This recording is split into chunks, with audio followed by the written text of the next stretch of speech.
Thanks. Thank you. So I'd just like to say hi, everyone, and welcome to our Term 3 statewide staff meeting, which is on listening activities in Stage 4 and 5. My name is Lauren Dwyer, and I'm a languages advisor with the Languages and Culture team. But more exciting than that, today we also have a guest presenter joining us. So I'd like to introduce Kartika Brand. Kartika is an experienced languages teacher who currently teaches Indonesian at Burwood Girls High School. So thank you so much for joining us today, Kartika. Thank you. And I'd also just like to start our meeting today by acknowledging country. So we recognise the ongoing custodians of the lands and waterways where we work and live. We pay respect to elders past and present as ongoing teachers of knowledge, songlines and stories. We strive to ensure that every Aboriginal and Torres Strait Islander learner in New South Wales achieves their potential through education. Today, I'm presenting to you from the lands of the Darkinjung people, and Kartika is joining us from the lands of the Darug and the Gundungurra people. We would love if you could please feel free to share the lands that you're joining us from today in the chat. And I'll hand over to you, Kartika. Amazing. Thank you very much. So welcome to today's presentation on listening activities in Stage 4 and 5. As Lauren said, my name is Kartika Brand, and I currently teach Indonesian at Burwood Girls. So after a few years of predominantly teaching senior Indonesian courses, I'm back in the junior classroom and regularly reflect that my junior students give me really concerned looks when I say, "Hi class, today we will practice listening skills." So I may have even shied away from delivering listening activities, feeling unsure about how to structure the activity, make it accessible for students, or even find the time. So this presentation was inspired as a bit of a challenge to myself and also to help those students with worry on their faces. Through self-reflection and research, this presentation strives to help resolve those issues and to make listening sudah tidak asing lagi di telinga, which loosely translates to feel no longer foreign in the ears. So today's meeting will be divided into a few sections. So firstly, showcasing the targeted syllabus outcomes, the explanation of the theoretical background, before exploring the listening tasks themselves, further split into pre-listening, during listening and post-listening activities. So I think Lauren will take over now. Great. So we'll start off by looking at the targeted syllabus outcomes related to listening skills and the listening activities which we're going to present today. So today's presentation will target a range of syllabus outcomes from Stage 4 and 5 from the Modern Languages K-10 syllabus. Listening activities we know inherently target the understanding outcome, which is at the top of the slide. So for Stage 4, this is interprets and responds to information, opinions, and ideas in text to demonstrate understanding. The key difference as students progress into Stage 5 is that interprets becomes analyzes, opinions becomes perspectives, and texts becomes a range of texts. So the activities that we're going to explore today can be tailored to address both stages 4 and 5, and they can also definitely be tailored to senior outcomes as well. However, it's important to note that tailoring the activities may require a combination of approaches to adequately address the outcome. And it's also dependent on the texts that you select. For example, the depth of the ideas that are presented, and also the range of texts. For example, not only a conversation, but perhaps an announcement, an argument, and so on. The CRT or creating text outcomes on the slide are grounded in creating texts, and the INT or interacting outcomes are all about exchanging information. So how are these outcomes, creating text and interacting, relevant to listening? Well, listening is not an isolated activity. In real life, we rarely listen and then move on immediately, completely disregarding the information. We usually use or act upon the information. So while the classroom is by no means always an authentic space in terms of language use, we as language teachers always strive to make it one wherever possible. And so the activities we present today can help in this domain. So perhaps the overarching reason supporting the inclusion of these outcomes is that creating texts and exchanging information prior to, during, and after listening provides additional opportunities to consolidate the learning. We'll talk more about this in the following section, which is the theoretical foundation for including pre, during, and post listening activities. So listening happens in real time, often with no option to read subtitles simultaneously or to pause, rewind, or slow down. There's a lot to not only hear, but to process, to remember, and to apply. So context, familiar vocabulary, unfamiliar vocabulary, cultural ideas, necessary key glossary words, etc. So for many learners, this overload can be the source of listening anxiety. Cognitive load theory can help us understand this overload and inspires a range of implications for teaching listening. So ideally, in the long term, relieving listening anxiety. So on the next slide, the following slide is taken from the Centre for Education Statistics and Evaluations poster titled Cognitive Load Theory, Research that Teachers Really Need to Understand. So the human brain can only process a small amount of new information at once, but it can process very large amounts of stored information. Long-term memory is where large amounts of information are stored semi-permanently. So information is stored in the long-term memory in schemas, which provide a system for organizing and storing knowledge. If a student's working memory is overloaded, there is a risk that they won't understand the content being taught and that their learning will be slow or ineffective. So with extensive practice, information can be automatically recalled from long-term memory with minimal conscious effort. This automation reduces the burden on working memory because when information can be accessed automatically, the working memory is freed up to learn new information. Let's unpack that a bit further. So how does memory work? We process small amounts of short information in our working memories. Now, the average person can only hold about 4 chunks of information in their working memory at once. Unfortunately, if a student's working memory is overloaded, they may not understand the content being taught. When we get students to do listening tasks, we often ask for more than 4 chunks. This is a prime example of working memory overload and perhaps explains some of the anxiety students feel when listening. However, we store large amounts of information semi-permanently in our long-term memories. Information is stored in schemas, which provide a system for organizing and storing knowledge. With practice and strategies to minimize cognitive load, information can be automatically recalled from long-term memory, freeing up the working memory to learn new information. This presents a range of implications for teaching the skill of listening. There are many things that teachers can do to reduce the cognitive load of their students when listening. So this can include making task instructions clear and repeating the same types of tasks throughout a term. This will ensure that students are not wasting their valuable working memory, on deciphering task instructions and instead use it to process the text. We can provide feed forward on students' listening strategies and application of task instructions. So different to feedback, feed forward focuses on how to do things in the future. We can engage students in pre-listening tasks to reduce the cognitive burden of listening. Pre-listening tasks may achieve any one or a combination of the following: decrease the amount of content presented during listening, ensure all vocabulary from the text is familiar, make predictions about the text, ensure the text context is not unfamiliar, provide contextual clues, and so on. So these changes will allow students to focus on the text and task rather than become overwhelmed by the details or what they may have missed. So finally, we can engage students in post-listening tasks. Well-considered tasks following listening will facilitate students to code new knowledge and skills into their long-term memories.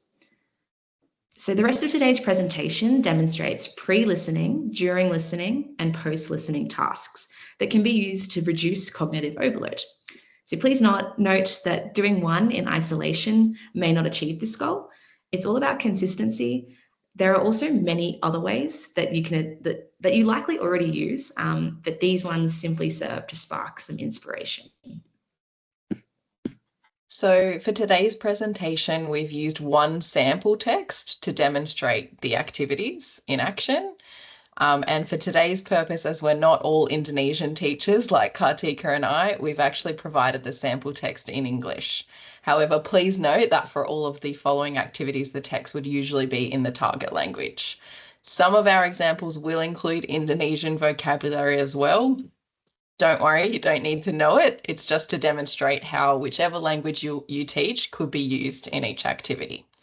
So for our activities today, we want you to imagine that you're teaching a Year 9 class and you're working on a unit called Let's Eat. So even though the text that we're using today is selected from a Year 12 beginners exam, by using the pre-listening task in particular, it could become accessible for a Year 9 cohort. Now, this is the sample text used. I've put it in English, but I'm actually going to skim past it quite quickly as we want to keep the content a little bit of a mystery so that later on you can engage in some of the predictive activities which we'll present today. So there is a little bit of audience participation, not to make you nervous. It's entirely optional, but I am going to skip past our text now and hand back to you, Tika. Thank you. Okay, so let's dive into pre-listening tasks, their purpose, and a few samples. So pre-listening tasks are delivered prior to the main listening activity. Pre-listening tasks serve a few purposes, including gauging students' prior knowledge on the topic and vocabulary, reducing cognitive load by preparing students for vocabulary, content, and language structures from the text, and reducing listening anxiety. Ideally, after one or more pre-listening tasks, students engage with the main listening task. So during listening activity, and then end with one or more post-listening activities. Let's look at the first pre-task together. The first pre-task is called word chains. In this activity, the first word in each chain is one that appears in our listening activity. So we have pesan, to order, restoran, restaurant, Senin, Monday, and malam, night. In this task, students complete the chain by making predictions about words that may appear in the text. For word 2, they write a word or phrase related to word 1. For word 3, they write a word or phrase related to word 2. For word 4, they write a word or phrase related to word 3, and so on. So for the first chain, pesan, to order, makes me think of the word harga, or price, which then makes me think of the word murah, meaning cheap, and then mahal, expensive. For the second chain, restoran, restaurant, makes me think of makan, to eat, which makes me think of my favorite Indonesian food, nasi goreng, fried rice, which I love when it's pedas, or spicy. So for word chain 3, we have Senin, or Monday, which made me think about Selasa, Tuesday, and then Rabu, Wednesday, and then Kamis, Thursday. So the words that students link in the chain may not have anything to do with the text, though of course that would be a bonus. But this task aims to provoke students to engage deeply with the first word in each chain, the words that will appear in the text. For a challenge, you could ask your students to try not to repeat any word or phrase that appears on the worksheets or that they've used in their answers, or both. Now it's time for your participation. And don't worry, you can do it in English or Indonesian or anything you'd like. Have a look at the samples on the slide and complete the last word chain for malam, which means night. Have a go and pop your word chain in the chat and we'll have a read. And I'll just put in the chat now, malam, in case we forget, malam means night in Indonesian. That's right. Yeah, good thinking. No, you did say it. I'm just, we've got to remember we've got non-Indonesians here, so we're going to give them the meaning in writing as well. And we'll see if we get any word chains.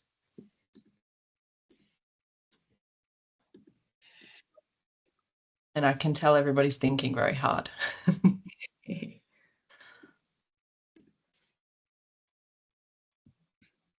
Okay, so I think we have a few coming through that I can see. I like this one, night, then dinner, then reservation, then party. Yeah. So nice little combination there. Night, dinner, yummy dessert. So I like where your mind is going, straight to dessert.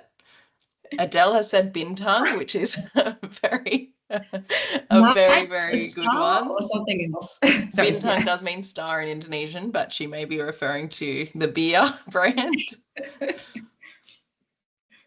And then night, food, movie, family. So lots of different ideas coming through, and that's the good demonstration of the task, that you're just getting your mind to start thinking about where this could possibly lead, and maybe where the text could possibly lead as well. That's right. Okay, Great job, everyone. Thank you. So essentially, the aim of the word chain task is for students to see if they can predict the text and consider, what is the text about? Okay, let's have a look at pre-task 2. I like to call pre-task 2 listening bingo.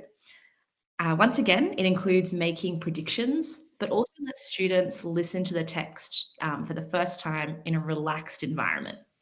So in this activity, start by giving students the context of the audio text. In this example, you will listen to a man calling a restaurant to make a reservation. Students spend 3 minutes filling out the table with vocabulary in the target language, which they think will appear in the audio text.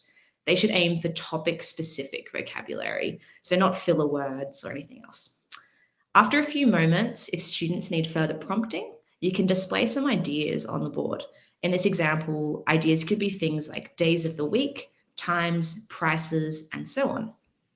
Once students have completed their tables, you play the audio text once. Listening to the text once, students tick off the words if they hear them. They then call out bingo, like a bingo game, if they get 3 in a row in any direction. So we've now got pre-task 3, see, think, wonder. It's a great task to set up when you're lacking time. You simply need a picture that represents the listening text. Looking at the picture, students complete the following sentence starters. You may like to use vocabulary from a word bank. Spend 3 minutes on this. You don't necessarily need to provide vocabulary from the actual text, as students are forming their own conceptual understanding of the text and may even spontaneously produce vocabulary from the text in their sentences. You could also combine this with a think, pair, share routine at the end. Now it's again your turn to have a go in the chat. Based on the picture, complete the sentence starters in English. I see, I think, I wonder. Aim to use some of the vocabulary provided below the photo. So bicara, talk, meja, table, orang, people, menulis, write, to write, telepon, phone, pesan, order. If you can use them in your I see, I think, I wonder, that would be great. I'll see if we've got any ideas coming through in the chat for this see, think, wonder, looking at the photo. What do you see? What do you think? And what do you wonder? You could just answer one of those little sentence starters. You don't need to do all 3. We know it's after school. We're not on the clock.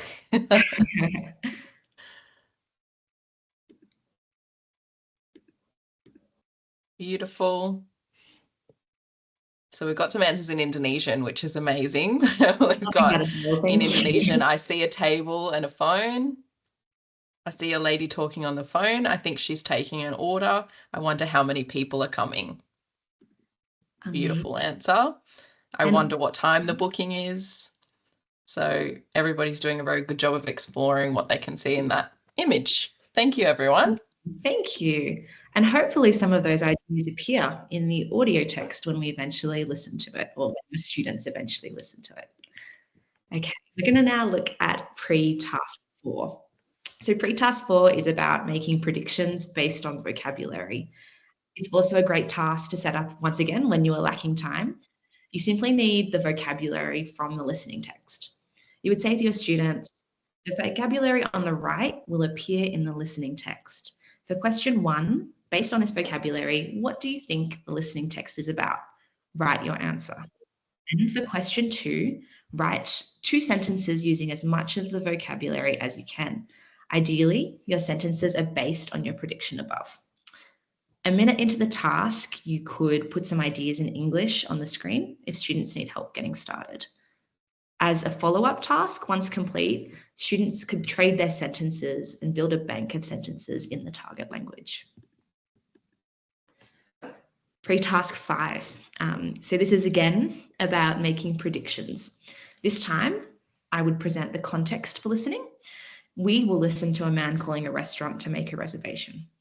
I then get the students to either in English or Indonesian write the questions the waiter may ask in this scenario. Students may say something like, when, what time, for how many people? Then students predict what the teacher will get them to answer during listening. What time is the booking?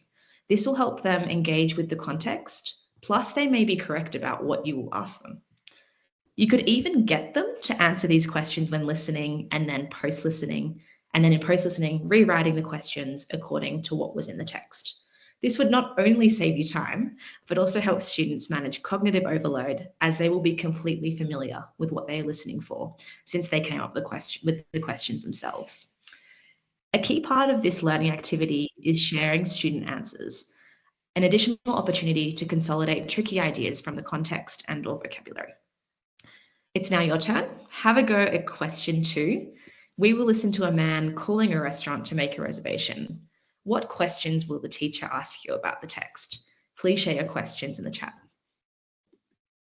Okay, so we're back in the chat, and while we're waiting for some answers predicting what questions the teacher might ask you about the text, a shout out to the previous one. Someone said, I wonder if the woman's thinking about going home in Indonesian. That was a good one, Adele. Thank you. All right. And we've got some questions coming through that people might be predicting that the teacher could ask. What time is the booking? How many people? So when, where, how many people, those detail type questions. And then a higher order one, to what extent is the man's anger justified? So that could be predicting that maybe the text is going to go a certain way. Have they eaten here before? So those kind of questions, lots coming through, lots of ideas. Thank you, everyone. Yeah, that's fantastic. Thank you. Let's have a look at pre-task 6. So this is a skim and scan activity. Give students 30 seconds or however long you think is sufficient for your text to skim and scan the transcript. This is even better if you explicitly teach this skill. For example, teaching them how to identify keywords and teaching them how to use a highlighter. So after 30 seconds, hide the text and get the students to brainstorm in groups, words they might need to look up before listening, details they need to focus on while listening, so anything they missed when they just skimmed through, and details they need to focus on confirming or correcting while listening, so anything they noted but are unsure about. Then provide time for students to look up or ask any vocabulary or ask any questions, and then complete the main listening task, so listening to the text and answering questions. Pre-task 7 facilitates students to make predictions through role play. So very fun. Tell students the context. So in this case, a man calls a restaurant to make a reservation. Tell students that they have 10 minutes or however long you think to create a 1-minute role play of this scenario, aiming to show off the vocabulary used in the unit. After 10 minutes, groups can be selected at random to present. For students that want a challenge, you could add a problem to the scenario. For example, there's no availability at that time, a certain food is sold out, or there's a special event on. For students that might need additional support, you could display key vocabulary on the right. There's also the option to add an additional listening task while viewing peers roleplay. For example, complete a table to identify day, time, place, number of people, special requests, or other information. Thank you so much. So they were our pre-listening tasks, and now we're going to look at during listening tasks. So this is while listening to the text. We'll look at the purpose of these tasks and some examples. So during listening tasks are traditionally what we would call the main listening activity. We'll still use these tasks, but now with a focus on reducing cognitive overload. We can use the same or similar listening activities during listening to assist in reducing extraneous cognitive overload. Essentially, extraneous overload is overload to the working memory that's not related to the task difficulty at all. It's instead burdened by instructions, by purpose or layout. If we repeat these during listening activities throughout the term, students instead use their working memory on acquiring the required information that we're intending for them. We can further reduce cognitive overload by providing options to reduce content difficulty, for example, a word bank or a differentiated worksheet. Pre-listening tasks have also assisted with this. Ideally, one or more pre-listening tasks has already occurred before this point, and now students engage with the main listening task, the during listening task, and then end with one or more post-listening tasks. So let's have a look at the first during listening task together. So the first during listening task is called word snatch. In this activity, which can be played in groups, the teacher writes phrases or pieces of vocabulary on sticky notes and then places the sticky notes on the wall or on student desks in a random arrangement. As students hear each word or phrase while they're listening to the text, they race to grab the sticky note. And the student with the most sticky notes at the end of the text is the winner. You can make this more challenging and fun for students by placing in some distractors on the sticky notes, so words that could predictably appear, but they don't. You could also provide support for them by adding a hint or a definition of the word's meaning on the reverse side of the sticky note, for example, putting it in English. And as a follow-on activity, groups work together on a big piece of butcher's paper or on a whiteboard to arrange the sticky notes in the order that they heard them, and then take notes to fill in the gaps, summarizing what they heard. During listening task 2 is called listening pause, and this one is a quick one to carry out. So play the listening track for students, pausing the recording in the middle of a sentence. Students then recite the last 3 words they heard and predict which word or phrase would come next. Replay that section and compare answers with what actually comes next. It would be great if as teachers, we're selective about when we pause the text in order to highlight key information. And this is also a great way to provide additional support to students. It provides them with extra time and also the repetition of key information. During listening task 3 is called All Together Now. Getting students to read a whole text together in unison can be tricky. Different speeds, volume, and tone can be distracting, and some students do not contribute. Instead, in this activity, the teacher reads aloud to the class, but ensures student engagement by getting them to read aloud only the bolded words. The other benefit is that you have highlighted to students the important vocabulary within the text. So let students know that after they've read and listened however many times, they will write a summary of what they've heard with access to only the bolded words. So this may be our most ambitious thing to date, but we are going to try and give this task a go as a group. So we're asking for your participation, knowing full well that it could fail. But what's going to happen is I'm going to read the text in Indonesian, which is on the left-hand side of the slide, out loud. And as I reach the bolded words, I want you all to chime in. Actually, they're bolded and underlined, so they should be easy to spot. You might like to turn on your microphone so that we can hear the chaos, or you can keep yourself muted if you prefer, no pressure. And yes, I'm aware there's not many Indonesian teachers in here today, but remember that Indonesian is phonetic. So you just read the word however it looks, and we might give this a go. So if you're willing to turn your microphones off, feel free to join us. But if you're a bit shy, that's absolutely fine. And this is a conversation between 2 people, but I'm just going to read out the whole thing. All right, here we go. Halo, ini Restoran. Seminyak Sans. Halo, saya mau Restoran. meja untuk 6 Orang. boleh untuk Kapan. hari. Selasa. Oh, sorry, it's not underlined. Jam Delapan. malam. Tapi pada hari Kamis. ada set menu. Harganya 150.000 Rupiah. Set menu ini termasuk 5. makanan Indonesia, Nasi. putih dan teh. Wah, 150.000 rupiah. Murah. Kalau begitu, saya Datang. untuk hari Kamis. Baiklah, sampai hari. Kamis.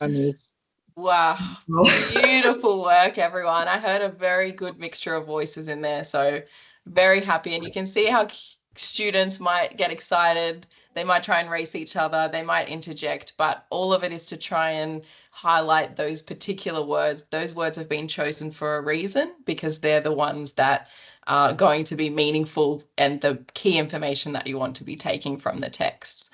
So great job, everyone. Now imagine that you only see, for example, the box in red on the side of the slide. Could you write a summary of what you've heard in English or in the target language? Very pleased with how that went. Thank you, everyone. Okay, during listening, task 4 is called Correct the Errors. In this task, instead of giving students a question to answer, give students a transcript of the text filled with errors. Ask students to correct the errors as they listen. For students that require additional support, you could bold the words, the phrases, or the ideas that are incorrect, allowing them to focus only on hearing the correct information. Or for students who are seeking a challenge, you could provide more errors or leave blanks in the transcript. The next during listening task is called Show Us. So if you're providing typical listening questions, for example, HSC style questions, true or false, multiple choice questions, short answer, and so on, it's important for students to understand and use note-taking strategies that will help them to answer those questions. So after explicitly teaching this skill to them, you complete the listening activity with them, demonstrating your note-taking strategies live on the board while listening.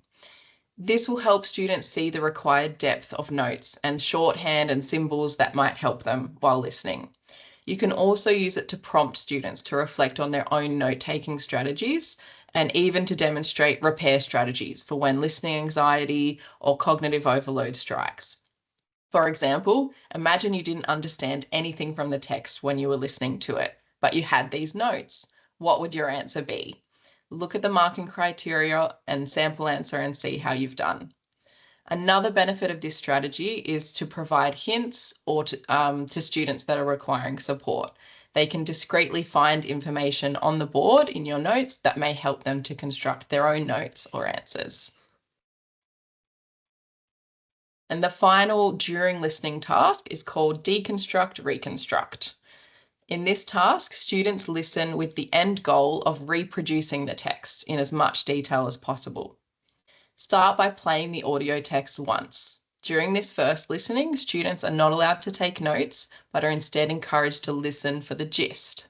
Then, after the first listening, students will have 2 minutes to summarise the main ideas and negotiate the details with their partners. Students will listen again, and this time they are allowed to take notes at any point. You can provide additional plays of the text or play sections in isolation if required. Each group will then recreate their own versions of the script, aiming to include the accurate details. Once the students have written their versions, provide the original script or re-listen to the text together, getting students to make improvements to their version, and then discuss the reasons for variation in what they wrote. Thanks, Lauren. Let's now look at post-listening tasks, their purpose, and some samples. Following on from during listening, students now complete post-listening activities. The benefits of these activities include beginning to code new information into long-term memory for future use, and perhaps reduction of working memory in future tasks. It also provides the opportunity to receive feed forward during listening tasks, as well as the opportunity to apply feed forward in related scenarios. Ideally, one or more pre-listening task has already occurred. Students have engaged with the main listening task, a during listening task, and are now ending the activity with one or more post-listening tasks. Let's look at the first post-listening task together. Post-task 1 is a simple reflection using a traffic light system. Students read the transcript and then complete the traffic light with words, phrases, grammar, or ideas that are red, unfamiliar, need to revise, confusing, yellow, familiar but maybe missing details or include a slight error. Green, so good, accessible, confident. Students look at this again before or in the next lesson to consolidate anything yellow or red, or celebrate what's in green. Now that students have completed activities based on an audio text, we have post-task 2, guide students to imagine a scenario and adapt the text according to that scenario. For non-Indonesian speakers, the original scenario is that a man wants to book a table for 6 people for Tuesday, 8 p.m., but the staff inform him that on Thursday, there's a set menu for the cheap price of $15, which includes 5 Indonesian dishes, rice, and tea. So he changes his booking to Thursday. Additional scenarios that students can use to adapt the text may include: imagine that one of the 6 people has a dietary requirement. Imagine that the restaurant only has 2 tables for 3 people available. The restaurant has live music on another day of the week, or you leave your name and phone number with the waiter, which he didn't do. So for a challenge, students may combine 2 or more of the scenarios as well. So it's your turn to get creative. Think of an additional scenario that students could adapt this text to. Type the scenario in the chat, please. All right, we'll see if everyone's still keenly in the chat, just thinking of some other scenarios that students could add to this text.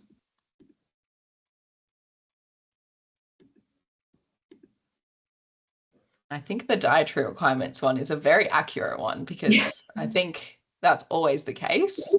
Yeah. Okay. $14 a head. I know we might have to do some bargaining tawa menawar for that if his budget's $14 and it's $15. Definitely. Do you take cash? That's a good one. Do you take cash? It's for a specific celebration, an anniversary or a birthday. Booking for a surprise party. I love that. And gluten-free options, adding to the number of attendees. I need to write these down for when I actually teach this text. This is great. Everyone's got very good ideas here. They're very willing to share. There could be, for example, if there's a child coming, do you have a kids menu? Something like that. That might be a scenario. Definitely. Lots of different things. Can I bring a birthday cake? All right. Lots of ideas there. Thanks, everyone. We'll look at post-task 3 now. So post-task 3 is similar to the previous task, but this time you're instead guiding students to create a new text based on what they've heard. So the goal is to demonstrate deep understanding of the original text. So think reading and responding part B and continuous. Teachers may give student choices, for example, a written or audio text, specific scenarios, etc. Ideas for this text may include: imagine that 2 or more people have decided to join your group for dinner. Call the restaurant back and ask them to change the booking. Could be create a print advertisement for the restaurant's offerings. It could be to call one of the people coming to dinner to confirm the plan. Or imagine you attempted to call one of the people to dinner to confirm the plan, but you got their voicemail. Leave a message to explain the new reservation. So I had a go at answering the last prompt. I'll show it to you and also simultaneously show you an additional resource that you might find helpful. Okay, so there are lots of AI text-to-speech generators out there that can create authentic audio files in a range of languages. Some examples are 11 Labs, Narrakeet, and Natural Reader. The links to these are going to be placed in the chat as well. In this example, I used the prompt from the last activity and created the text myself, although AI could also do that for you.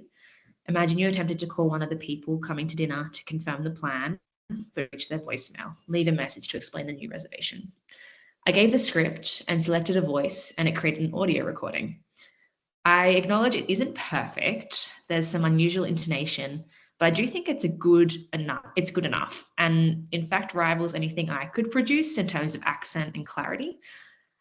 It is something that might suit you in creating texts, or you could even get students to critique the AI-generated audio against the marking criteria for speaking. The possibilities are endless. Feel free to share any other AI platforms which can create audio files in the chat if you know of any. Okay. So now that we have delved into some stage 4 and 5 outcomes, cognitive load theory, and an array of pre, during, and post-listening activities, we will conclude with a summary of the key implications for teaching listening. Students' working memory is limited but exerted when completing listening tasks in real time.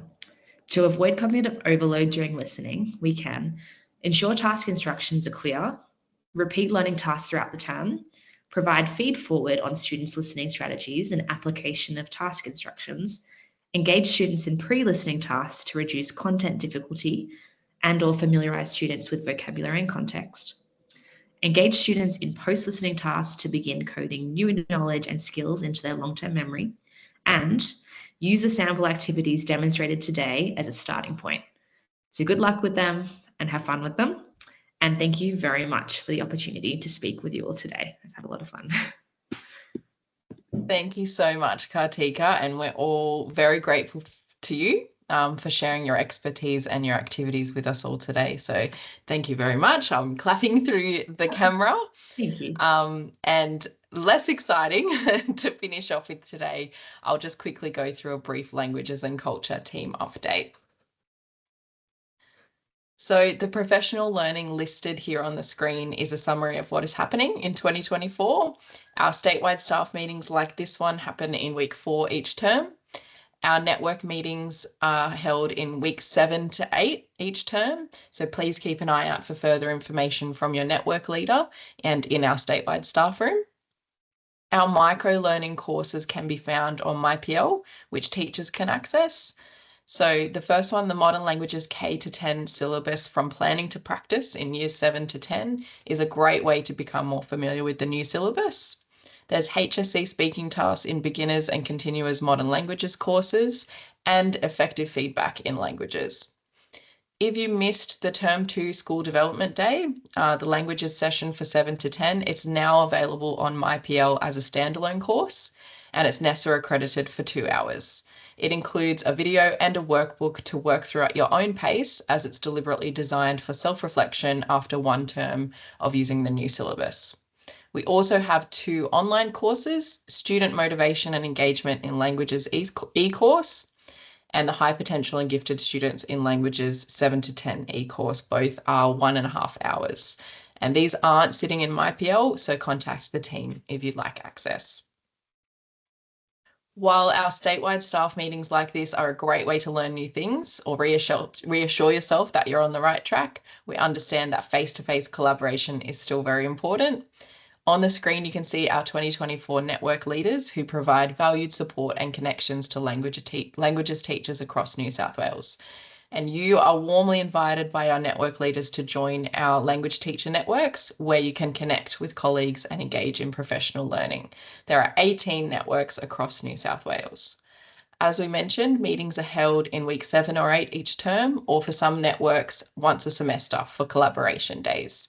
So please see the contact details of our network leaders on our website and contact them directly if you'd like to join or find out more. On the planning, programming and assessing languages 7 to 10 page of our website, you will find programming guidelines, assessment guidelines, unit of work guidelines and sample templates. And on this page, you'll also find stage 4 and 5 generic scope and sequences and units of work. For the new syllabus, you'll find stage 4 and 5 for French, Japanese, Spanish and Chinese.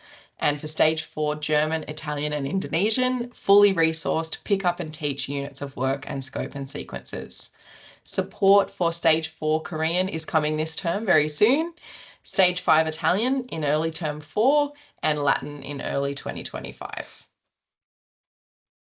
Now that we have the languages statewide staff room, the blog was becoming largely obsolete for our DOE teachers. However, we know that teachers from other sectors and pre-service teachers still use it and love it, so they can subscribe to the Languages New South Wales blog instead. All of you can also follow Languages New South Wales on your favourite social media platform, Instagram, Facebook and Twitter. or X. Finally, we have a very quick evaluation of today's statewide staff meeting. It's only 3 questions, very quick, and we value your honest feedback to help plan for future statewide staff meetings and support that meets your needs. If you could take a minute to complete the evaluation before you leave today, we would be very, very grateful. You can access the survey by the QR code on the screen or the link, which will be placed into the chat now. Thank you. So thank you everyone for joining us today. We will have the recording available in the statewide staff room and on our YouTube channel shortly if you'd like to check out any of the ideas that we've presented again or look back at some of the activities if we went through them too quickly. Also, please feel free to share any ideas or activities with us via email or if you're at a New South Wales public school in the Languages statewide staff room. Thank you very much, and we might stop the recording there, Karina, and we'll open